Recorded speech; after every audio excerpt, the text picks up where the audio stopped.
I will create 4 million jobs if elected as president, says Sowore. Hey guys, this is still DGMTV Daily News Update. Ahead of the 2023 general election, the presidential candidate of the African Action Congress AAC, Omoyele Sowore, has said he will create 4 million jobs if he is elected as president come 2023. Mr. Sowore, who made this clear in a video we're about to watch, said as part of his plan for a new Nigeria, he would decentralize the power sector if he is elected, saying that the plan will generate about 24,000 megawatts of electricity in 4 years. With 24,000 megawatts of electricity in 4 years, I will be creating nothing less than 1 to 4 million jobs, he explained. Mr. Sowore, who complained that the private sector taking over the power has stolen money with it and it has not been working, claiming that privatizing it has been a scam. It is still Nigerians' money that is stolen by them.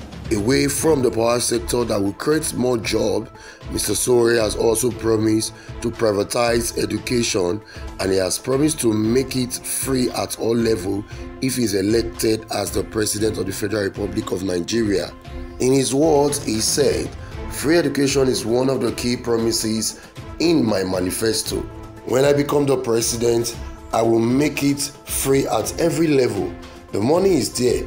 I keep saying this to Nigerians, and I say it with the knowledge of how they manage Nigerians' economy." He also said that the money that has been stolen from the coffers of Nigeria in the last 20 years is enough to have supported free education in this country and to have supported it for 50 years or 100 years ahead of now. Let's watch the video. We'll be right back. This race is open to the best.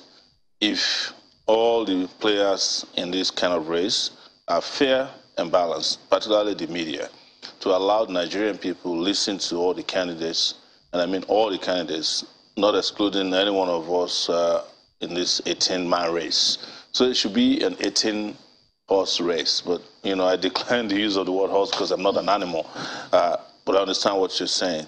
So I am not in the race to be counted as, you know, the first of the front runners, but as the fourth runner on the race based on ideas. The first restructuring Nigeria needs that we should not shy away from is to jettison the 1999 constitution. It wasn't a constitution made for Nigerian people. It was a fraudulent document imposed on Nigerian people by the military, to the point that I think there was a Minister of Information, Chief Nwodo, who said that at the time Chief Obasanjo was sworn in 1999, they had not printed a copy of this current Nigerian constitution. So the constitution first failed in the essence that it was not created by the people. It was not a constitution that underwent what is most critical about creating a constitution, which is referendum. It was just written and dumped on the Nigerian people. So when we make a new constitution, which is one of our priorities, that's the democratic restructuring we are talking about, we will allow all of this to pass through the process of constitution making and also referendum. But I'm different. I'm going to change Nigeria. I'm not going to keep Nigeria in the hands of people who have made constitutions to enrich themselves. I'm going to keep Nigeria working for the Nigerian people by going straight to them. And that's why this is a manifesto. I'm not going to tell you that apartheid has ended, but I want to keep the apartheid constitution in place, to keep enslaving the Nigerian people, to keep the Bantu education in place. Because most of the people who bought the unbundled part of the power sector are still being subsidized with government loans, grants, and in some cases, those of them who completely failed have had their toxic loans. It's Nigerian people that have invested in this power sector you're talking about. The privatization thing is a scam. It's still Nigerian money stolen by them. I don't want to mention on your station because you'll be worried about libel and all that. I would have mentioned the people who are owners of the private electrical companies, and you will trace back to them a lot of stolen funds in this country. We are targeting 24,000 megawatts generated and transmitted in 4 years. They haven't been able to implement the same way Egypt was able to implement and got 26,000 megawatts. And they have almost 40 million houses in Egypt now, homes fixed to the national grid. And like we told you before, and we were having that conversation, we'll break down that grid and have regional grids, mini grids. And we'll also want to promote retailing of electricity, which most people have probably never heard about before, but I will explain it briefly. Is that will allow you can grow electricity, pull it together and sell it. Let's say you have power, you have solar panels on your roof, and you're generating more than you need. You get a special meter to be able to sell to other people who don't have enough. So pulling off that kind of electrical supply is also a way of getting out of this. But what we have in Nigeria, up to a point, and this is a confused privatization process, is that you can't do anything with electricity except you go to NBED, 1.5 million to 4 million jobs.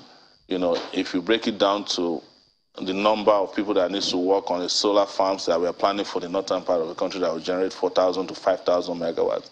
We are talking about the number of persons that work on tidal, biomass.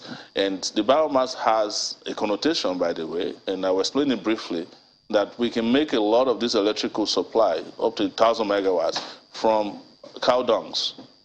And that is why we also have a ranching program for the country, not Ruga.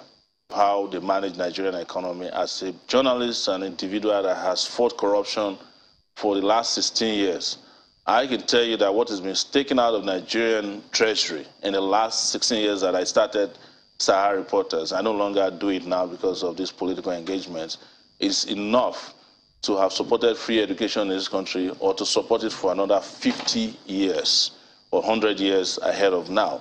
And, I had a video that I shared on my Facebook timeline. People can go see it, and it's talking about the United Arab Emirates, particularly the Dubai Emirates. They provide free education for everybody. they even pay people to get married, and we all started the same oil that we're selling. So, but what we have been doing in Nigeria is corporate welfare. Welcome back. This is today GMTV Daily News Update. So here we have it. We've heard from the presidential candidate of the African Action Congress (AAC), Omoyele S, who have said that his government will make education free at all levels and is going to create 1 to 4 million jobs in Nigeria when he becomes the president. A lot of persons have said, how will Omoyele do this when the Buhari administration, which is the current administration, has not been able to create such an amount of job? But Omoyele has assured Nigeria that once he's been elected as the president of the Federal Republic of Nigeria, he is going to create 4 million jobs for Nigeria. And Nigerians have also argued it that what has been his impact to Nigerians even before he's vying for the position of the president. Omoyele has also said he's going to make education free at all levels. He said the money that is being stolen by the Nigerian government for the past 16 to 20 years is enough to take care of free education for all levels, even from now to the next 100 years. So guys, what are your thoughts and comments? Omoyele is saying that he will create a 4 million job if he's elected as the president of the Federal Republic of Nigeria. A lot of persons know that Nigeria has the most unemployed persons in Nigeria. Most persons living in poverty resides in Nigeria, and Omoyele has come out to say that he is going to create 4 million jobs if he's elected as president in the first 4 years.